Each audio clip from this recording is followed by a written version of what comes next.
Hey, Matteo, thanks for doing this and congrats on the fundraise. That's awesome. I am personally, obviously, a big believer in 8 Sleep. I tell the story often that when I moved down from New York City to Miami, it was one of the only things that I actually brought in the car with me, just because I knew that I wanted it the second I got there. So, big believer in your guys' product. My question, though, would be around for people that are getting started and starting to look at their sleep more and how they can make improvements on it and get better sleep and deeper sleep and rest better.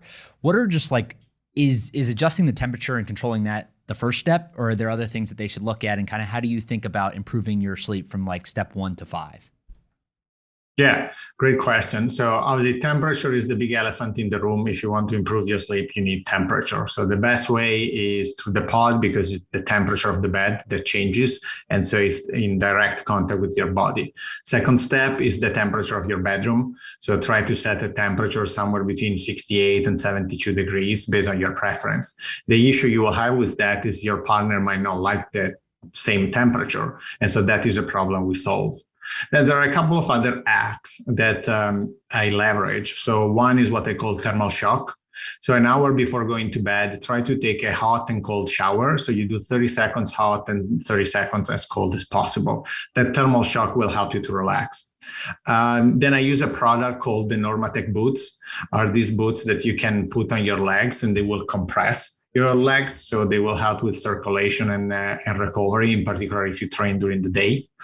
I use smart lighting. So lights, they have a major impact on your melatonin levels. And so what happens in my house, the lights start changing around 7:30. They switch to orange, and then they keep dimming down every 30 minutes. And by 9:30, they are completely off. I do some mobility exercises. You can do some sort of stretching and flexibility just to lose up before going to bed. The other big factors are really alcohol. In my case, I stopped drinking alcohol almost 3 years ago, and that was one of the biggest factors. Because sometimes now you drink and now you feel like, okay, now I could go to sleep, but the reality is alcohol will have an impact on your HRV and HR, and so you should at least stop drinking alcohol a couple of hours before going to bed. And then the other one is caffeine. You should stop drinking caffeine 8 to 10 hours before going to bed. John? Yeah. Hey, Mateo. Nice to see you again. Hey, John, how you doing? I'm doing great. So I'm curious, a couple people have asked in the chat, what is your sleep schedule and how has it changed over the last few years if you built up 8 Sleep? Yeah, at the beginning, I was not obsessed with sleep. Well, instead now, obviously, I am, and I'm seeing a lot of benefits in that. So I tend to sleep somewhere between 8 and 9 hours. I tend to go to sleep around 10. And then I wake up early. I do all the things I just described before going to bed. And then in the morning, I have another routine that I call like priming. So it's what really gives me energy. And so I try to do exercise for 30 minutes. I try to do an ice bath or a very cold shower. And then I try to think about gratitude. So a couple of things I should be happy about in my life and 10 minutes of just I call it monkey time, where I do nothing. I just look outside and I try to let my brain rest. Nice. Matteo, when you think about kind of the average person, some of the things that you're talking about take quite a bit of time.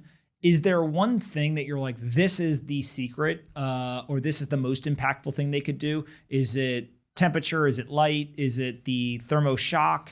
How do you kind of take somebody who's got a really busy schedule? They're like, hey man, I can't do everything. This sounds awesome. Like, tell me the one thing, or tell me the easiest things to do. Which ones do you point them to? Yeah, it's a great question. I would start. So the first thing is you need to put the time and sleep enough, right? That is number one rule. If you sleep 5 hours, whatever I suggest will not work. So that is why we call it sleep fitness, right? The same way you put the time and the effort to go to the gym and train 3, 4, 5 times a week, you should do the same with your sleep. It's like going to the gym. You're doing something very valuable for your body. Then outside that, so sleeping 7 to 9 hours, I would say temperature is number one, alcohol is number two, and caffeine is number three. What do you do with caffeine? I know that you drink some caffeine. For those that don't know, Matteo is Italian and he drinks not American coffee. So maybe tell us, what caffeine do you drink, and then explain the kind of cadence of drinking coffee, and then when you stop to make sure that you actually get some sleep.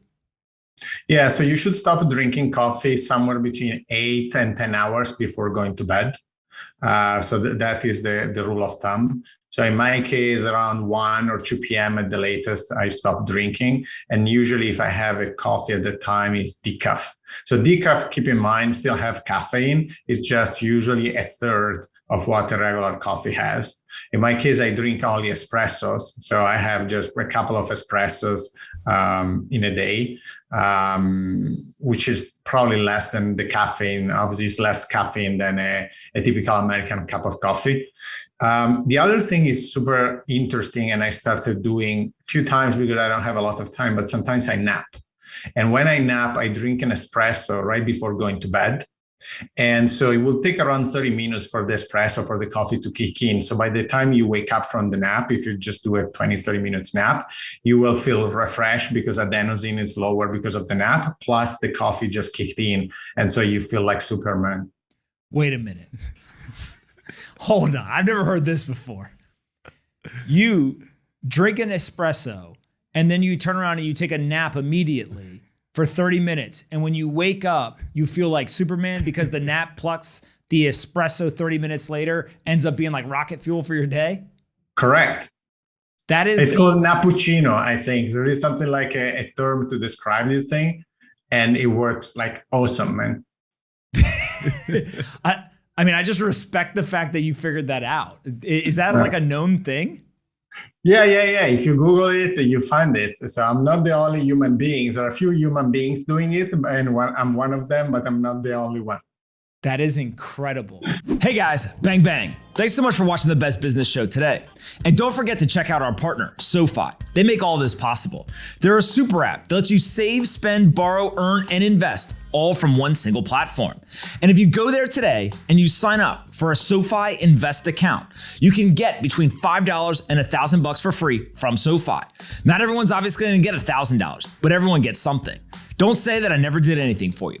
Go check them out at SoFi.com/pomp, download the app, and go ahead and open an account. SoFi.com/pomp, and make sure you come back and watch more of the Best Business Show. We're going to build the biggest business show in the world, and we need your help.